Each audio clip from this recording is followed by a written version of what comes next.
فرماتے صحابہ نہ بات کر رہے تھے، اور بات یہ کر رہے تھے کہ یار لوگوں کو گناہوں سے کیسے روکا جائے، لوگوں کو گناہوں سے گفتگو صحابہ یہ کر رہے تھے۔ عبداللہ ابن عمر کہتے ہیں بیٹھے تھے اور یہ گفتگو کر رہے تھے کہ گناہوں سے پلاننگ یہ ہوتی تھی، ان کی جو محفلیں ہوتی تھی نا بیٹھ کے، وہ خوش گپیاں نہیں ہوتی تھی،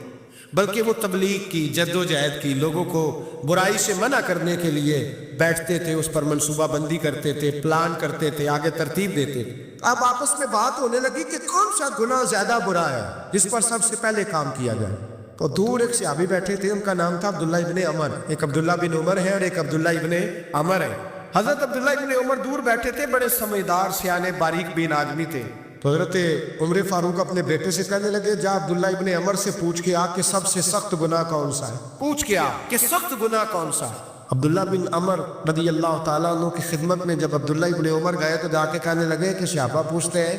کہ آپ نے زیادہ وقت گزارا ہے نبی رحمت صلی اللہ علیہ وسلم کے پاس، تو بتلائیے برا گناہ کون سا ہے، سب سے سخت گناہ، تاکہ سب سے پہلے اس پر پابندی لگائی جائے، اس پر محنت کی جائے۔ تو حضرت عبداللہ ابن عمر کہنے لگے صحابہ کو جا کے بتا دو کہ سب سے برا گناہ شراب پینا،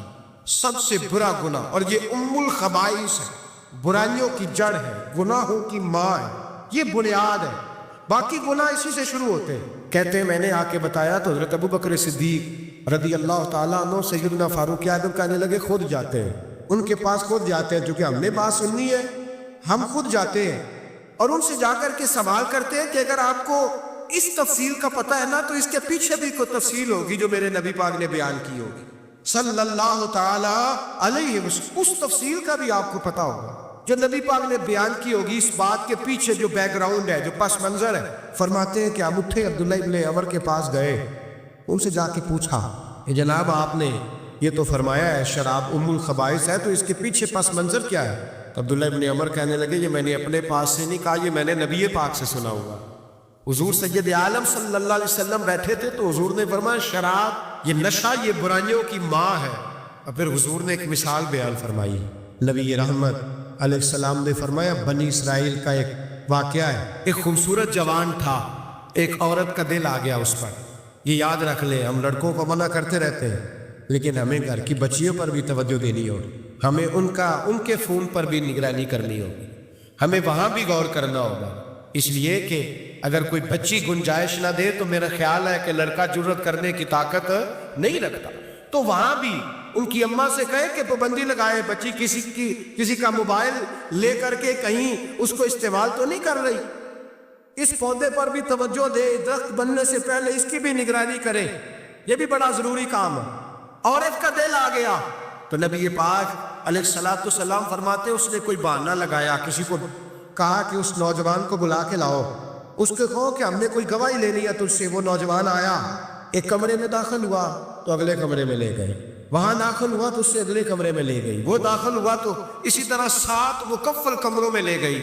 میرے کریم رسول میرے محبوب پاک علیہ السلام فرماتے، صحابہ کو سمجھا رہے ہیں میٹھے لب و لہجے میں، فرماتے جب سب سے پچھلے کمرے میں لے گئی تو ایک لڑکا بندھا ہوا تھا وہاں رسیوں سے، شراب کا پیالہ پڑا ہوا تھا، اور بی بی کہنے لگی کوئی گواہی شواہی نہیں لینی، تجھے اس لیے بلایا ہے کہ تیرے اوپر دل آ گیا ہے، اب میرے ساتھ منہ کالا کر۔ تو وہ جوان کہنے لگا نہیں، میں نے اپنے نفس کو پاک رکھا ہوا ہے، میری نظر بھی پاک ہے، دل بھی پاک ہے، اور اس کی برکت یہ ہے کہ رب نے میری روح کو بھی پاک رکھا ہوا ہے، تو میں یہ حرکت نہیں کر سکتا۔ پاک لوگ پلید کاموں کی جانب توجہ نہیں کرتے، میں یہ حرکت نہیں کر سکتا۔ اقبال نے اپنے بیٹے کو دعا دی تھی، اس نے کہا تھا حیا باقی نہیں ہے زمانے کی آنکھ میں، خدا کرے کہ رہے تیری جوانی بے داغ، خدا کرے کہ رہے تیری جوانی بے داغ۔ کہا میرے ساتھ منہ کالا کر، اس نے کہا میں نہیں کرتا۔ کہنے لگی چل پھر اس کو قتل کر، اس کو میں نے باندھا ہوا۔ اس نے کہا میں قتل کیوں کروں، میری کیا دشمنی ہے؟ کہا پھر شراب پیو، میں شراب بھی نہیں پیتا۔ وہ کہنے لگی اب تو میں نے تجھے اپنے چنگل میں پھانس لیا ہے، اب تو یہاں سے بچ کے جا نہیں سکتا، اور اگر تو باہر جائے گا تو میں شور کروں گی، لوگ جمع کروں گی، اس نے میری عزت آبرو پہ ہاتھ ڈالا ہے، تو بچ تو نہیں سکتا، ایک کام تو کرنا پڑے گا۔ محبوب فرماتے ہیں اس نوجوان نے سوچا کہ زنا بھی بہت بڑا جرم ہے، قتل بھی بہت بڑا گناہ ہے، چلو اب مجبوری ہے تو شراب پی لیتا ہوں۔ لیکن وہ سمجھا نہ کہ شراب تو بنیاد ہے۔ اس نے ایک پیالہ جو پیا، کہنے لگا ایک اور دے دو، دوسرا پیا تو کہنے لگا ایک اور دے دو، اب 3